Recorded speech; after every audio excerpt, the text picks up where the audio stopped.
Welcome to first BSc semester 1 students to my physics lecture 60 on YouTube.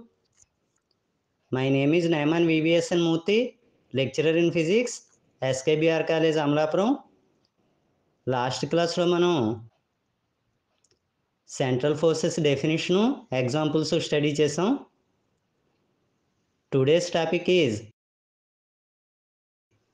Equation of motion under a central force for first BSc semester 1 students studying under Adikavi Nannaya university Rajamahendravaram. ఇది first BSc వాళ్ళకి class number 12.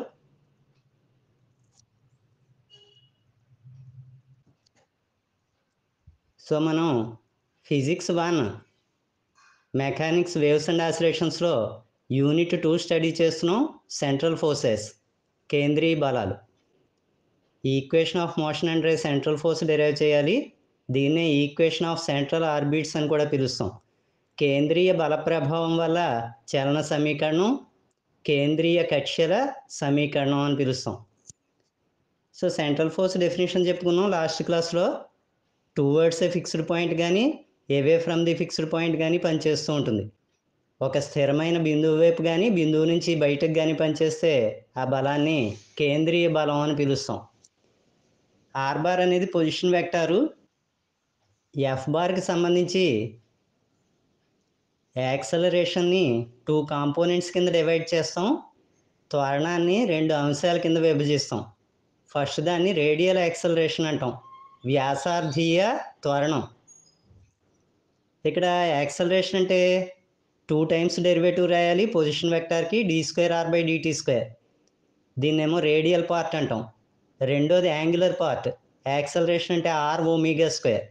Omega అంటే angular velocity = dθ/dt. So ఒమేగాని కోణీయ వేగం అంటాం, dθ/dt. So radial part, angular part అని చెప్పి 2 parts కింద రాసి ఎడిషన్ వేస్తే మనకి రేడియల్ యాక్సలరేషన్ వస్తుంది. వ్యాసార్థీయ త్వరణం అని పిలుస్తాం దీన్ని. d2r/dt² - r × dθ/dt². సెకండ్ దాన్ని ట్రాన్స్వర్స్ యాక్సలరేషన్ అంటాం, తిర్యక త్వరణం. ఇది ఆర్ బార్కి పెర్పెండిక్యులర్గా పనిచేస్తుంది.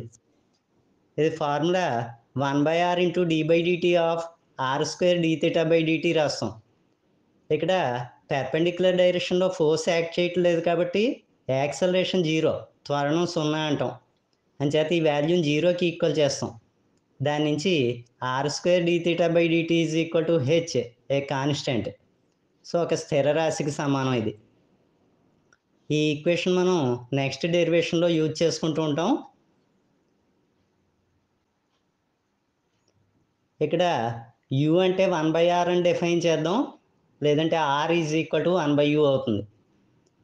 సో ఫస్ట్ ఆర్డర్ డెరివేటివ్ రాద్దాం దీనికి. dr/dt, d/dt of 1/u = -1/u² × du/dt. du/dtని next స్టెప్లో du/dθ × dθ/dt అని రాస్తున్నాం. అంటే dθ ఇంట్రడ్యూస్ చేసాం. సో ఇక్కడ -1/u²ని -r² అని రాసుకుంటున్నాం. ఇందాక r² × dθ/dt అంటే h వచ్చింది కాన్స్టెంట్, అది సబ్స్టిట్యూట్ చేసాం. సో నెక్స్ట్ స్టెప్లో సెకండ్ ఆర్డర్ డెరివేటివ్ రాస్తున్నాం. d2r/dt², d/dt of -h × du/dθ అంటే dr/dt వాల్యూ ఇది. సో -h × d/dtని మళ్ళీ dθ ఇంట్రడ్యూస్ చేస్తూ రాస్తున్నాం, d/dθ ఆఫ్ dθ/dt. సో ఇక్కడ మళ్ళీ ఇందాక సబ్స్టిట్యూషన్స్ అన్నీ చేసుకుని సింప్లిఫై చేస్తే మనకి -h²u² d²u/dθ² వచ్చింది. u² అంటే 1/r². ఇందాక వచ్చిన d2r/dt² తీసుకెళ్ళి రేడియల్ యాక్సలరేషన్లో సబ్స్టిట్యూట్ చేస్తున్నాం. వ్యాసార్థీయ త్వరణం అని రాసుకున్నాం, అందులో సబ్స్టిట్యూట్ చేసాం. = -h²u² × d²u/dθ² -r × dθ/dt² అంటే ఇందాక వచ్చిన ఈక్వేషన్ ప్రకారం h/r² అవుతుంది, అంటే h²r⁴. దీన్ని సింప్లిఫై చేసుకున్నాం. మళ్ళీ 1/r అంటే u రాస్తున్నాం, అంటే 1/r³ అంటే u³ అవుతుంది.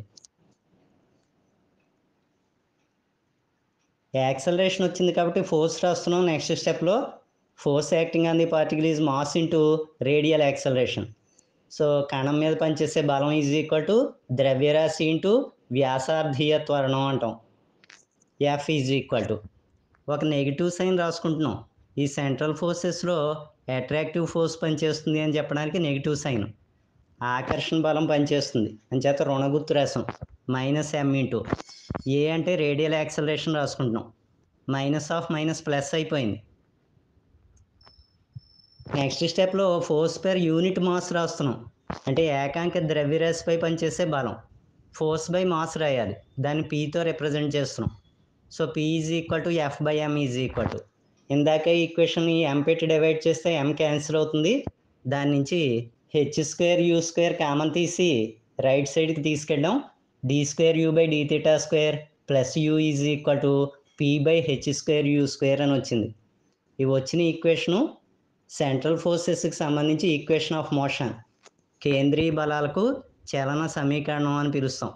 ఈ ఈక్వేషన్ని with respect to total energy కూడా డెరైవ్ చేయాలి. మొత్తం శక్తి దృష్ట్యా రాయాలి. మనకి kinetic energy plus potential energy అంటే టోటల్ ఎనర్జీ అని తెలుసు. గతి శక్తి ప్లస్ స్థితి శక్తి ఈజ్ ఈక్వల్ టు మొత్తం శక్తి అంటే T plus V is equal to E. దాని నుంచి T is equal to E minus V. T అంటే కైనెటిక్ ఎనర్జీ, గతి శక్తి ½ mv². ఇది యూనిట్ మాస్కి రాస్తాం. ఏకాంక ద్రవ్యరాశికి అంటే m1 అయిపోతుంది. T is equal to ½ v². ఇప్పుడు వెలాసిటీని మళ్ళీ ఈ ఫార్ములాలో రేడియల్ కాంపోనెంట్, యాంగులర్ కాంపోనెంట్ కింద రాసుకుంటాం. v² బదులుగా సమ్ ఆఫ్ 2 టర్మ్స్ వస్తాయి. ½ ఇంటూ v² రాయాలి.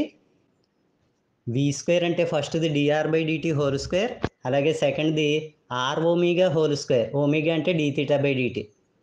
సో ఫైనల్గా దీన్ని సింప్లిఫై చేస్తున్నాం.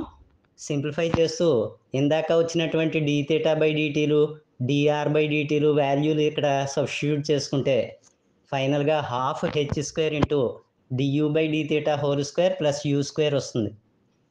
మ్యాథమెటికల్ సింప్లిఫికేషన్ ఇదంతా కూడా.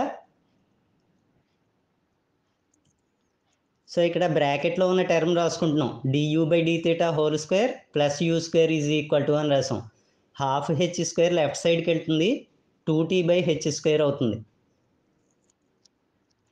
Therefore du/dθ² plus u² is equal to 2 into T అంటే ఇందాక ఈ మైనస్ వి వచ్చింది, అది సబ్స్టిట్యూట్ చేసాం. ఈ మైనస్ v/h². ఫైనల్గా ఈ వచ్చిన ఈక్వేషను సెంట్రల్ ఆర్బిట్స్కి సంబంధించి ఈ ఈక్వేషన్ అవుతుంది with respect to total energy. మొత్తం శక్తి దృష్ట్యా కేంద్రీయ కక్ష్యలకు సమీకరణం అంటాం. ఇందాక వచ్చిన ఈక్వేషను ఈ ఈక్వేషన్ని కలిపి equation of motion for central forces అని పిలుస్తాం. కేంద్రీయ బలాలకు చలన సమీకరణం. ఈ ఈక్వేషన్ని మనం కెప్లర్స్ లాస్ చెప్పుకుంటాం నెక్స్ట్ క్లాస్లో. అందులో ఫస్ట్ లా డిరైవ్ చేసేటప్పుడు ఇందులో వచ్చిన ఈక్వేషన్లన్నీ కూడా అక్కడ యూజ్ చేసుకుంటాం. సో ఇది మీరు థరోగా ఉంటే నెక్స్ట్ క్లాస్లో డెరివేషన్ ఈజీగా ఉంటుంది. So you will meet again in the next class with another interesting topic. Thank you all. అందరూ కూడా మరిన్ని మంచి మంచి లెక్చర్స్ గురించి ఈ ఛానల్ను లైక్ చేసి, షేర్ చేసి, సబ్స్క్రైబ్ చేయండి.